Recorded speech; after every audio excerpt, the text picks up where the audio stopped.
It was just announced yesterday that the FBI is reopening their investigation into the criminal and illegal conduct of Hillary Clinton. This is the biggest political scandal since Watergate. When we win on November 8th, we are going to drain the swamp. We are going to drain the swamp. Drain that swamp. If she were to win, it would create an unprecedented constitutional crisis. Hillary is likely to be under investigation for many years, probably concluding in a criminal trial. The final days of the 2016 campaign amid chants of lock her up, Trump's closing argument to voters was as the anti-corruption candidate. Remember, returning Washington to the rule of law. By the way, they're still chanting lock her up at Trump rallies as recently as last night in West Virginia. But circumstances have changed for Donald Trump. Now 19 months in the White House, 5 of his closest associates have either been convicted or pleading guilty to crimes. First 2 supporters in Congress are both now under indictment, and the president himself was implicated in a crime yesterday. So there is that. Joining us tonight, 2 men who remember those waning days of the 2016 campaign.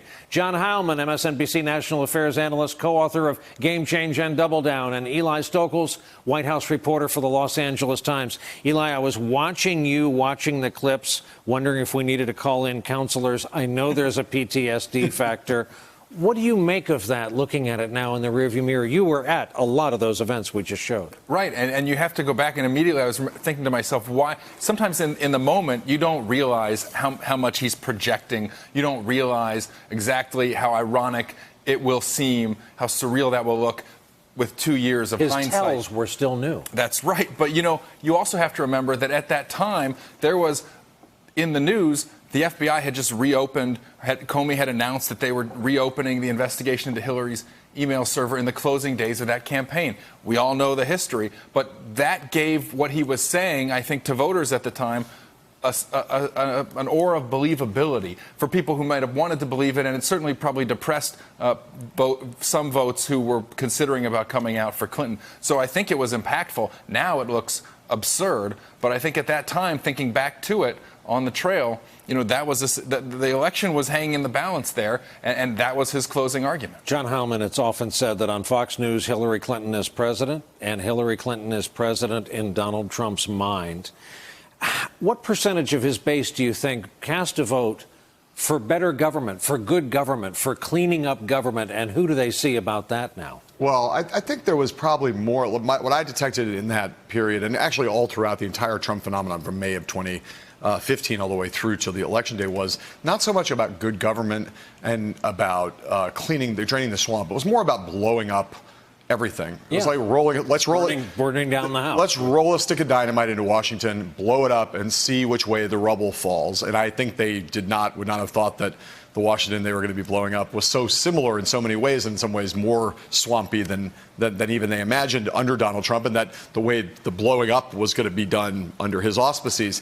The other thing that you watch those clips, very powerful for the reasons that Eli suggested, because of the sense of projection that Trump on some level is projecting his own problems. But if you go back a little bit, play the tape back a couple weeks before that, what he was running on then was, it's a rigged deal. Yeah. The system is rigged. Yep. He was trying to undermine the legitimacy of the election because he thought he was going to lose, and he wanted to make excuses for the fact that he was about to lose to Hillary Clinton. He thought that in his mind. Everyone in the campaign thought that.